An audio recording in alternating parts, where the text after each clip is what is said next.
You're listening to the Mental Money Podcast, the show that shows you how to master your mind to maximize your money. This show is for people who love to watch their bank accounts grow while shifting their relationship to money. Without further ado, let's get these insider insights from today's leading expert. Yeah. Hi, this is Natalie. Thank you for coming back. If you are a returner, whatever. If you're listening for the first time, welcome. You are listening to the Mental Money Podcast. Today we have with us Krystal. She's going to be sharing what I know is going to be one of my favorite episodes. I just know it. She's a New Yorker. She went to school in Florida. We have like a lot of our parallels, and it's really awesome. And not only that, but if you don't follow her on TikTok or you haven't consumed any of her content online, you really have to go and follow, because as a personal finance professional, I was even like really drawn to what she was saying. So Krystal, welcome. Thank you for having me. I really appreciate being here. Yeah, of course. And today, I just again for the newbies, the podcast just loves to really. Well, my goal and my intention for the podcast was to explore the intersection between mindset and money, right? Mm-hmm. So as a CPA, which is a certified public accountant. Yes. Yeah. I get that mixed up. I always say professional sometimes, but yeah. So as a CPA, you know money probably better than the average person, right? Yes.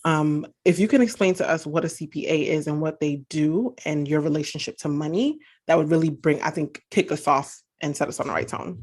Absolutely. Yeah. So CPAs are basically just, money managers for larger corporations or for the super wealthy. We understand certain tax codes and certain implications of like GAAP, which is like the accounting standards for the US. So I spend a lot of my days just trying to like puzzle piece and kind of figure out how we can report things that are also legal, but have better tax advantages, and then also present things to investors, right? So I'm what they call a financial reporter. So all the investing documents that people typically look at when they're making their investments or when they're buying their stocks, that's what I prepare. CPAs do a wealth of different things. So like mostly people would know them for taxes. So of course we do taxes as well, but it's really managing money for the super rich and for these large corporations, right? So it's a little bit different than managing money on a personal level, but the fundamentals are basically the same. Yeah, no, for sure. So the super rich, and I'm sure that these people approach money way different than we do on even if you're like upper middle class, their approach to money is really different versus like how we see money and how we approach money. What would you say are some like really stark and significant differences that you see? Well, as you mentioned, it's the mentality, right? So I would say I know you're enjoying the episode, but I wanted to quickly let you know about the book Converted, Uncover the Hidden Strategies You Need to Achieve Massive Credit Score Success. As you are on your financial journey, this book is designed to be the guide towards ensuring that your journey is as smooth as possible. Doesn't matter if you're clearing up your mindset or on the verge of having more money, credit is going to follow you forever. I bet you that you'll see, as you begin and continue to apply the resources mentioned in any given episode, credit will continue to come up, and we want you to get right.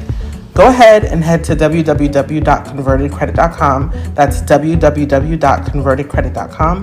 That's www.convertedcredit.com and get your copy today.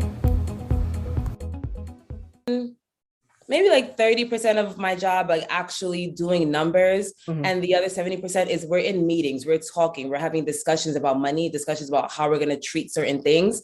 And it's such a verbal hands-on conversation. And we're missing that dramatically on a personal level, right? So maybe it doesn't feel as invasive with a business because it's its own entity. And I could understand that, but we need to start breaking those barriers and talk about money because that's what we're missing, right? And the reason why a lot of people aren't getting ahead is because they don't really know what money is to be made out here, right? They don't have the education. They don't necessarily know what the returns are, right? But they're people who are really high up, they're watching their money like a hawk. I mean, like companies I've worked for, they'll do forecasts out 5-10 years, okay? They have ideas of how much money they can be making in 7 years. Most people can't even tell you what's going to be happening next month, right? They just hope they got their job. Right. So That's the biggest thing. There's just so much conversations. There's so much thought put into every move that they make. I mean, every investment is combed through by multiple people at many different levels, and it's getting approved by multiple levels before we even think about making any type of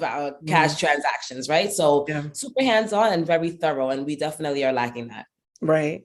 You know, I want to second that. I remember like one of the first times I really had to learn how to manage money, because making money and managing money, I don't got to tell you, two different things, right? Absolutely.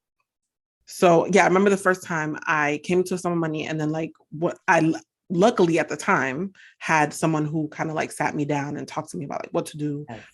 Right. And then I kind of just, something just told me to ask them, like, what do you do? Like, what would you do if you were in this situation? And they were just like, I would have pretty much a CPA, I'd have a lawyer, I'd find out like what the checks and balances are for this, how much do I owe in taxes? And mind you, making money again wasn't really difficult. It was just keeping it and then like learning how to move those pieces.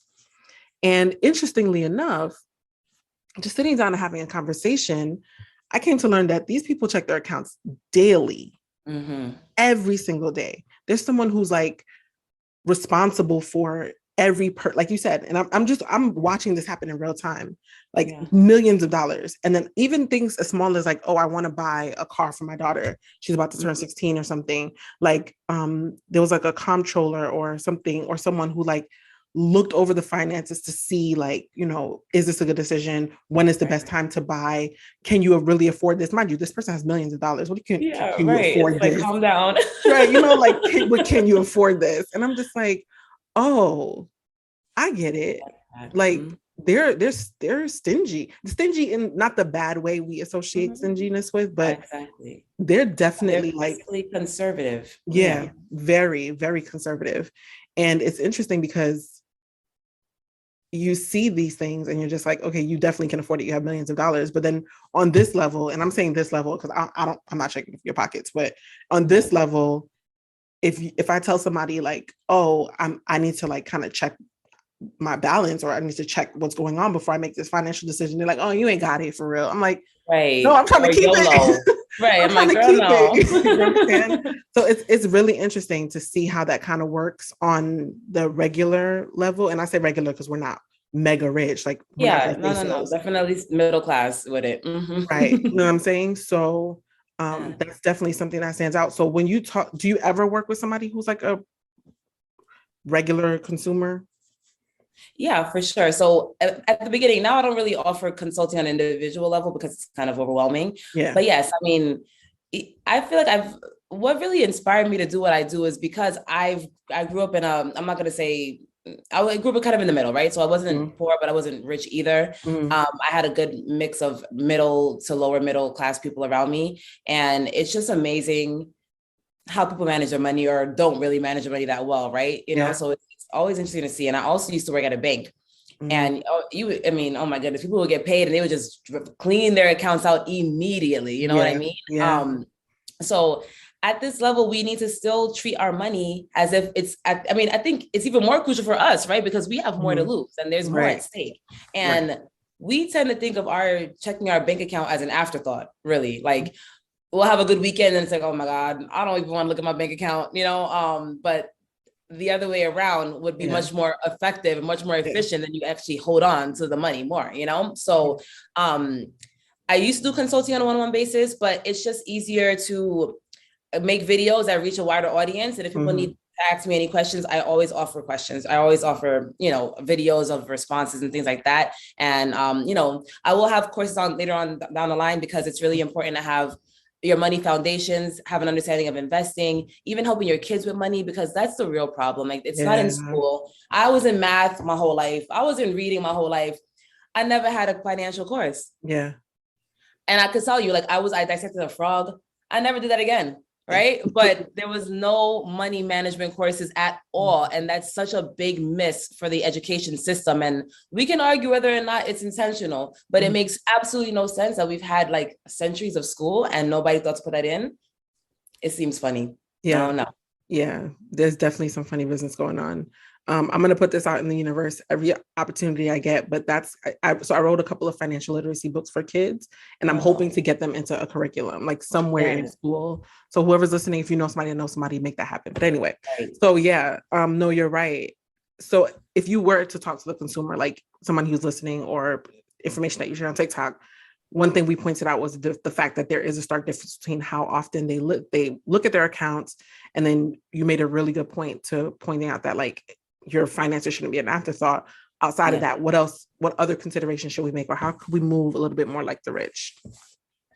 Paying yourself first. And I think this is something that's said here and there, but I don't think people really feel it. Like, I much rather have my savings account paid for than my rent. Like my savings has always been, well, not always, but you know what I mean? Like ever since I became much more money conscious, automatically pay myself first.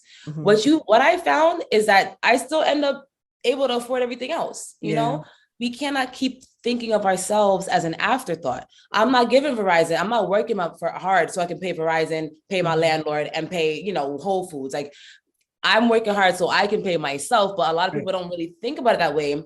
So they go through life paying all these bills. And then when you look at it, there's no money in your savings account.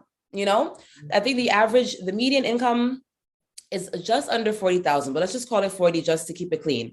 So if you don't have $4,000 in your account every single year, you're not paying yourself first, and you're doing something immediately wrong. Okay. That means brunch is getting your money, hookah's getting your money, whoever's getting your money. Okay. And that is just a huge miss, because if you don't have that extra capital, you won't be able to take advantage of certain deals. And I think we're going to actually come up on a really good opportunity in the next maybe 1 or 2 years or so, when we start seeing price corrections in all these asset classes. No, for sure. I'm so happy you said that. Could you expound on that a little bit for the consumer who doesn't know what an asset class is, what a correction looks like in the market? Like, talk to them, bring it down to like, no one's ever heard these words before. Oh, of course. Okay. So of course, there's plenty of places to put your money. Most people, especially like in the old days, they would tell you, oh, make sure you save your money. So savings would be considered your cash, and that's an asset, right? I never tell anyone to save now, because you're definitely going to lose. We can get into that a little bit later. So there's different places you can put your money, right? We can put our money in just cash. We can spend our money on brunch. That's considered more of like a liability than an actual asset. There's homes, right? There's stocks, there's bonds. The purpose of these assets are that they're going to pretty much preserve your wealth or even grow your wealth. So it's really important to make sure your money's moving. I like to say, like in our CPA world, we have like the income statement, which is all your revenue and all your expenses. And then we have like the balance sheet, which is your assets and your liabilities. We want to make sure when our income comes in, it's not going right back out as an expense. We want it to come in as income and then jump over to the balance sheet where we're actually having it as an asset. Is that an example of paying yourself first, kind of? Exactly. That's one version of it, right? So one version is putting it in the savings, having it automatically enrolled in some sort of like, stocks. It depends on what you're comfortable with, right? Because there's plenty of different assets. There's like intangible assets, which means assets you can't really touch or see. Some people like that, right? That would be stocks and bonds. You have no clue what it looks like, right? It's just, you're buying maybe a piece of the corporation, or you're giving a company a loan. And if that company goes down, oh well, right? Then you have the physical assets where you have much more control over them, most notably a business, right? That's an asset that if it makes money, real estate, you have more control over that, right? So like, even if you had a situation where your house drops dramatically in value, it's still an asset, because you could still go ahead and rent out a room and make some income from it, right? So it's definitely important to try to make sure you can have as much money you can sitting in your savings, so that you can take advantage of certain asset classes when they go on sale. And when I say on sale, is these market corrections, okay? Nothing goes up or down in a straight line. These things are pretty normal. Of course, we have some moments where things are worse than others. And it's mostly because of these policies that we have, right? So the pandemic happened, the world literally locked down. And it's crazy because Americans, we don't really save that much. Okay. Our savings rate on average, was maybe somewhere around 13 or so percent. After the pandemic, shot up to 35%. Guess where we're at now? Where? You probably wouldn't be able to guess, but we're at around 4%. Okay. So it literally took the whole world shutting down for us to actually save some money, which is a damn shame. But so these things happen, right? The market shut down, there's some uncertainty, and everything is really focused on your emotions, right? So everybody's Mhm. scared. They're going to try to pull back and hold off. When Right. they're pulling out and they're pulling back out of the stock market, well, of course, things tend to tank. So Right. it's really an emotional game. Like, yes, people do technical analysis and they have like different ways to tell you if things are going up or down. But if you're listening to the market sentiment, you can also get a pretty good idea without being super nerdy on those charts, because those charts are a little bit overwhelming sometimes. Yeah, You no, know, for sure. so these things are normal. I think if you have a good understanding of what you're investing in, you wouldn't really be phased by it, right? So if I bought a house and I thought it was a good price and I was able to, you know, rent it out and I would be able to still pay my mortgage, it doesn't really necessarily matter what happens to the house price, right? Like, I know no matter what, it's going to cash flow. So I'm not going to really be that bothered by price fluctuations. People who get bothered by it are people who probably just followed something they found on TikTok or Twitter telling them what to buy, right? They didn't really have much preparation. They didn't have much education. That's why it's really important that we have platforms like this. You and I, we talk about, you know, you talk about credit repair, we talk about money, education, because if you're educated, you're not going to move rashly when things like this happen. So when you see the market acting crazy, I'm not going to act rational because I know what I bought, I actually have faith, I actually trust. Yeah. So, I mean, if you don't mind sharing, what did you buy, or what are you like kind of interested in buying either? So, not a financial advice, gotta throw that out there. Yeah. I like targeting dividend paying stocks. So right now the banks are getting, I don't know, they're getting slapped around, okay? But they pay good dividends. So JP Morgan, Goldman Sachs, Bank of America all pay decent dividends for like growth stocks. So stocks that don't necessarily pay dividends, but maybe they're still good companies. Alibaba, or people might know AliExpress, that excuse me, that company, their stock got obliterated. Okay. Apple, Netflix, all these like really popular good companies just end up kind of all going down because the market just is like a pan sell off. Everybody's nervous, but these are actually solid companies. Yeah. So targeting companies that still have really good financials, I mean, it makes sense to buy, you know? No, that makes sense. Yeah, I was having a discussion with one of my friends, and interestingly enough, you know, she was like, well, speaking of discussing money, we all kind of like come together. We have this big group chat where we're like, okay, what are we investing in now? Like, let's look at some crypto. Let's look at this. Let's look at that. Yes. And now that we're technically in a recession, it just hasn't been like official yet because of the quarter. But now that we're facing a recession, we're being a lot more conservative, but also really want to kind of drive up our investment because everything's on quote unquote sale. So one of the conversations that we had was like, you know, I have my friend who's just really adamant about the ones that are too big to fail. And I'm like, they're not doing that great right now. You know, like maybe not. Let's like look at some diversification. And one thing that I think we landed on, again, not financial advice, just what to see, not where to look, but where to look, not what to see, excuse me. But one thing I think we landed on was crypto, a little bit of crypto, a little bit of like some marginal stocks, and then some dividend stocks. And then just commodities, like commodities is also getting a little bit of popularity right now. That was the other one too, like gold and silver.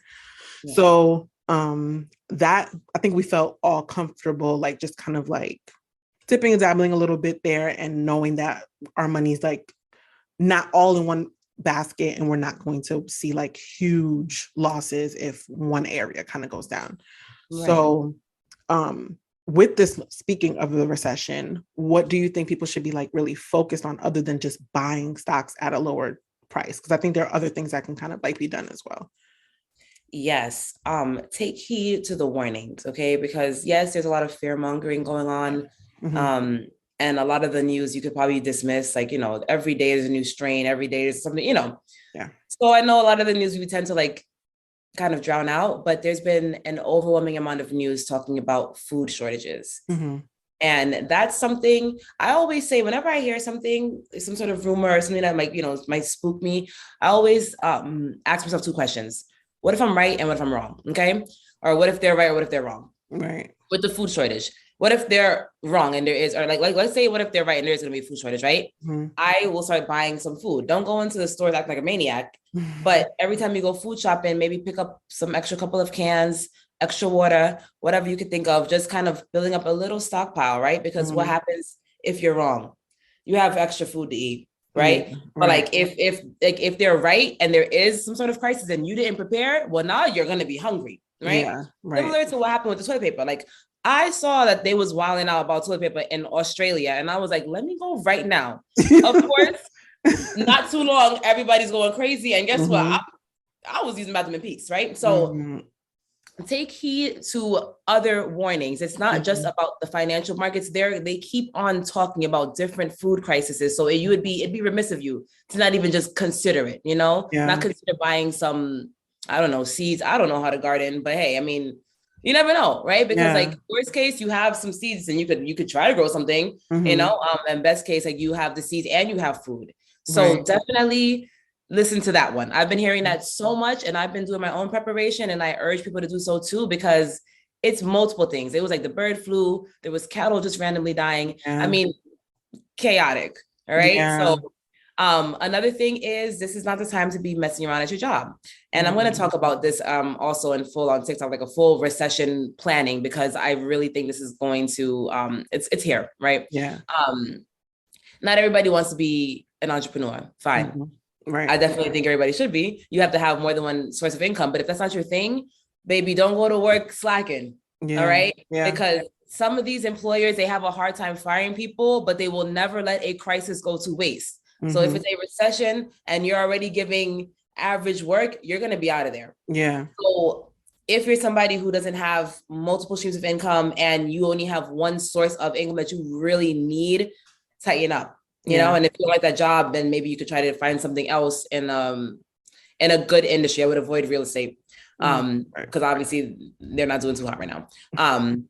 But you want to make sure you're putting your best foot forward at work, because you do not want to be the weakest link when it is time to do firing, because then you're going to be fighting with everybody else on unemployment. And if you didn't buy your food either, like we talked about, then you're going to be hungry, broke, and on the unemployment line. That's the terrible trio. Yeah, no, for sure. So, I mean, like you're talking about watching the news, kind of watching for trends and seeing what the conversation is, but where do you get your sources of information? Like, what do you think is valid information? Yes, of course. So I typically avoid the news because it tends to be really biased. I like wolfstreet.com, zerohedge.com. Those they have a bunch of different like economic advisors or financial analysts, and it can be biased sometimes, but there's a wealth of information on there, and it's not just US information, because a lot of times, like on US channels, we just kind of talk about ourselves. Like we might dibble dabble in Russia and Ukraine here and there, but like it's mostly us. But those websites also talk about the greater global economy, and like we're all interconnected. Globalization has made,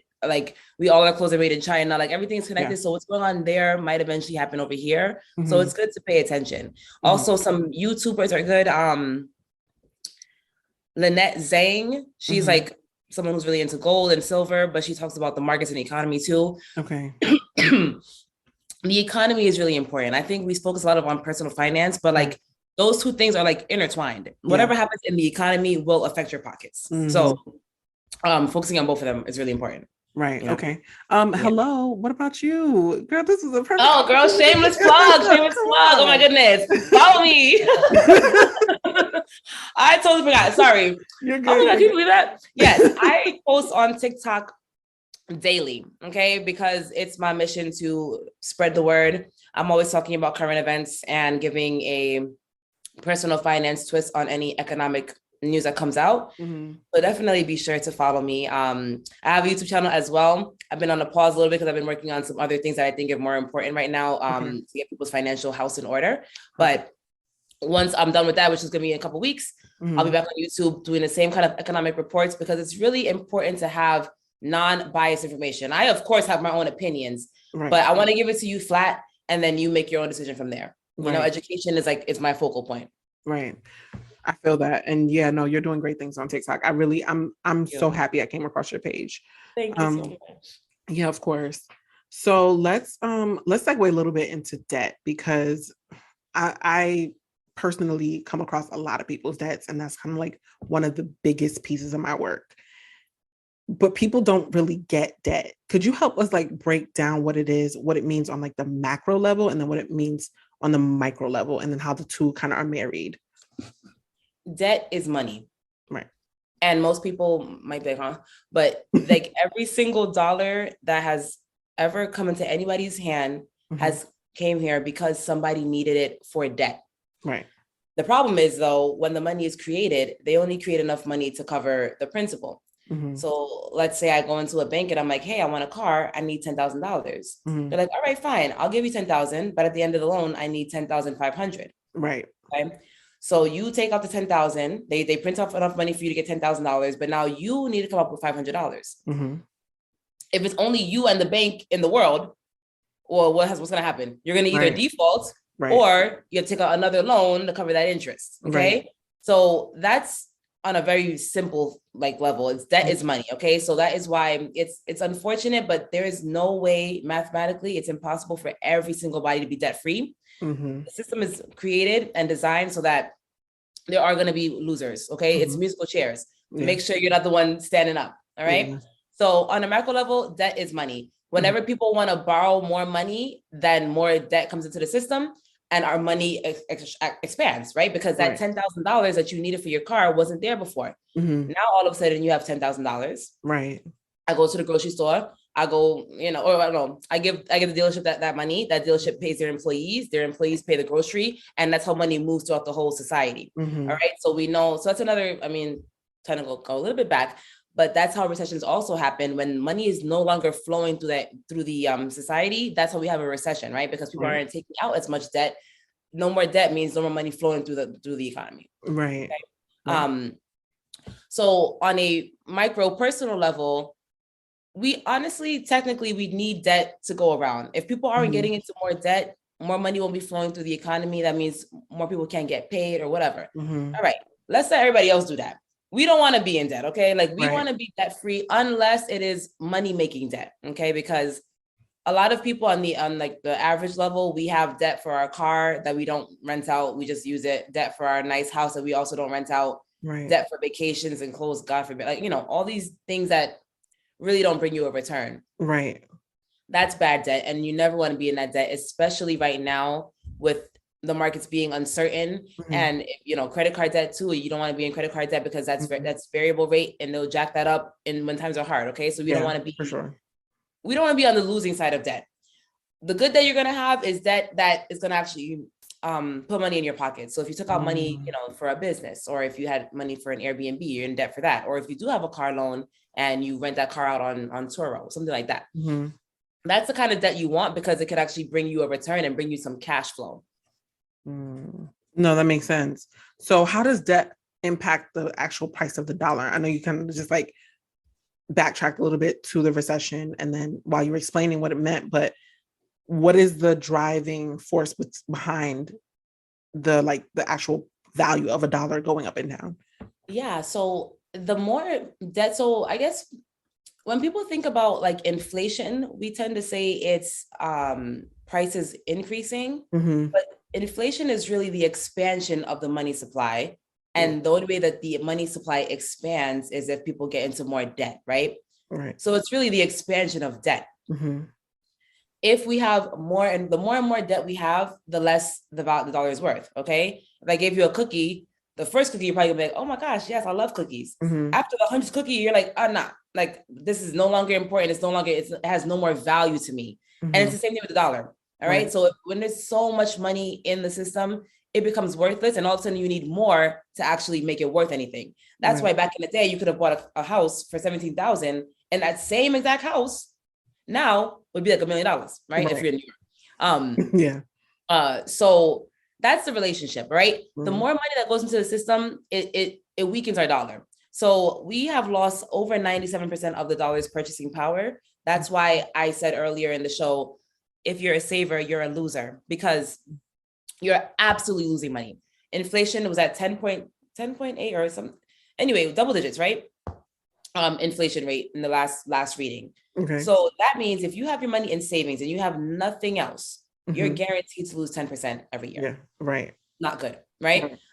So our money is worthless the more that it gets printed. And that's why it's really important to make sure you're putting your money in things that are actually going to preserve your money's worth, like real estate, like gold, like silver, assets that are actually going to bring you some cash flow and that you can actually have more control over, which is why I prefer those over like stocks and bonds that are a little bit less predictable. Yeah. Or less in your control.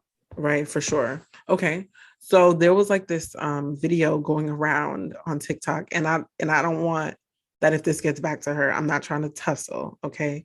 I just think it was very ill-informed.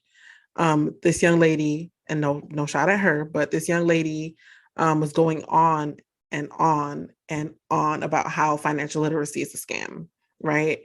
Okay. Right.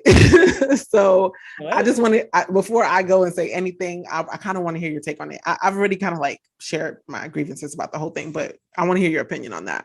Yes. Well, maybe she had not a good experience. There are definitely bad apples in any industry. So maybe her, okay, let me expound. So her argument was that financial literacy only works for people with money because you need discretionary income in order to like invest and do other things. So I could kind of understand the argument, but at the same time, like there are way more tenets of financial literacy that have nothing to do with like investing or anything like that. So what would you say to that? Yeah, absolutely. So no, financial literacy is not only for people who have money. If anything, it's for people who don't have money more than it is people who do, because people who do have money probably already have that inherent knowledge. You know, if you grew up in money and you grew up in wealth, all you were surrounded by was success. Like all you really had any exposure to was how to manage money correctly. So if anything, it's definitely for people who never really had that exposure, who was told the wrong things, like make sure you save, make sure you buy a house, and just make sure you have no debt. Like those things can make sense, but not necessarily always, right? So no, it's far from a scam. It's literally your livelihood, right? And if you have the correct financial literacy, you can actually command your life back, right? And dictate what you do with your time, which is more important to me than even the money, right? Like I want to be able to wake up whenever I want to, do what I want, and live life without having to wait to be 65 to retire. Financial literacy and financial education gives you access to that. Right. So I think she needs to watch some more of our content, because clearly she's been seeing the wrong things or having the wrong idea. But it's more important for us now more than ever, because things are shifting so rapidly and we need to be in the know. The middle class, what is that? All right, it's going away. Yeah. And I'm not trying to be in the poor side. Like I want to be on this side, right? The rich side. And you need to have the proper tools and proper education so you can make the right moves. No, for sure. Okay. That's a very diplomatic answer. I like that. So, where do you see trends going with like money? Well, you know what? No, I'm gonna ask that. That's gonna be the second to last question. I have two other questions for you, and then I'm not gonna take any more of your time. But girl, please, no worries. Crypto. People, crypto is one of those topics that kind of get either people really like, no, thank you. And then other times people are just like, yeah, I'm betting my life on crypto. Where do you kind of stand with it? And what are your ideas about what the future of money looks like with crypto? All right, let's just say I'm down bad right now, but I'm gonna try to keep it neutral, because obviously crypto's getting smacked around. I like crypto in theory, and I think that we need more time for people to kind of get more on board with it. Right. It's one of the youngest asset classes. It's only been around for, I think, about maybe 10 to 12 years now. Right.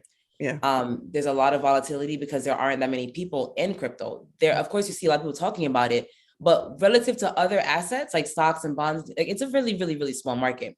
So it doesn't take much to have dramatic volatility.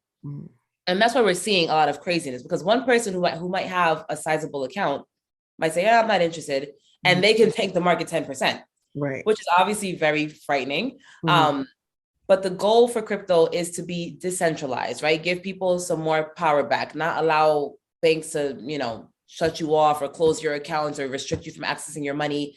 So I love the idea of decentralized finance. I think it needs some more fine tuning, and we're in the beginning stages. So personally, I put my money in a lot of things, because once you put your money in something, it kind of pushes you to kind of look into it more, because you want to make sure your money is actually doing what it needs to do. So I do think we're in our early stages. I do have full faith in crypto. There's a lot of bad apples and coins that don't actually have real programs. They're just out there on vibes, trying to collect money. So you have to be really cognizant of what you're just putting money into. Mm-hmm. You can't just be buying whatever somebody said because it sounds good, like read their white papers, go on, like if you want to go on Coinbase, there's information on that you can read about whatever cryptocurrency it is and what their project actually is. Like what are you doing? Because crypto, it's had a couple of different, I guess, introductions to me. So the first way it was touted was like digital gold, right? So it was supposed to be like a preserver of your wealth. Mm-hmm. We're not there yet because, as we can see, my wealth has not been preserved. Right. And then it was supposed to be currency. Right. Ain't no way I'm paying. I mean, come on. I'm like, gas is already high. Now my Bitcoin went down 10%. Like, no. Mm-hmm. So we're not there yet, but it does have great potential. And because central banks around the world, and central banks are basically like the government's banks, right? So central banks are like the banks, sorry. Right. They're all creating their own digital currencies. Mm-hmm. So the future of money is definitely digital. Yeah. Another good thing about digital money is that it's all traceable. Mm-hmm. Good for the government, not good for us, right? Yeah. It's all traceable. It's all trackable. Mm-hmm. And because of that, they can take our money even further negative, right? Because what happens now is, like, let's say you have a savings account and the savings all of a sudden says, hey, we're going to start charging you money to keep your money in the bank account. Yeah. Well, guess what's happening? I'm out. Yeah. Right. Mm-hmm. And I'm going to just hold my money in cash. If we are fully digital, ain't no cash, right? There is no refuge. So that's not good. At least not to me. You want to be able to have different options and have your money out of the system if possible. Cash allows you to do that. Gold and silver and Bitcoin and cryptocurrency allows you to do that as well. So if we move to a fully digital system, I could even see more interest in cryptocurrency, more interest in gold and silver, because that's going to be the only way you can have money outside of the system. Yeah. China tried to do that. And people found workarounds. And it was just like, no, you can't, you really can't stop this. No, exactly. Yeah, you're right. Interesting. So that's why I'm long, and I'm long crypto. Mm-hmm. I definitely think it has place in people's portfolios. Obviously, right now it's not doing too hot. But the projects that are actually meaningful are going to survive this, and then you'll see who the real players are. Yeah, for sure. Yeah. So what we've been doing is just pretty much like dollar cost averaging it, like not putting every single dollar into it like some people do, but yeah. Exactly. And like we said before, if you're educated and you have faith and you understand what you're putting your money into, these things shouldn't scare you. No. This happens all the time. Like, it's not, it's not new. It's not nothing to be afraid of.